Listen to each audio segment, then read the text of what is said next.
Hi, welcome to HardReset.Info channel. In front of me Huawei Matebook D14, and now I will show you how this laptop looks like near the MacBook Air M1. So okay, this is the size comparison, and as you can see, Huawei Matebook D14 is bigger than MacBook Air M1 or MacBook Air, any MacBook Air. As you can see, this device is wider, this device is higher, and this device is heavier. Yes, Huawei device is heavier than MacBook device. So,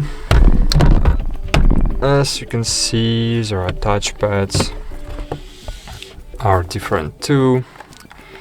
We have bigger touchpad on MacBook and smaller touchpad on Huawei device, but we have all the same keys on our Matebook and on MacBook device. Okay, that's it. Thanks for watching. Like this video, subscribe to our channel, and bye. See you.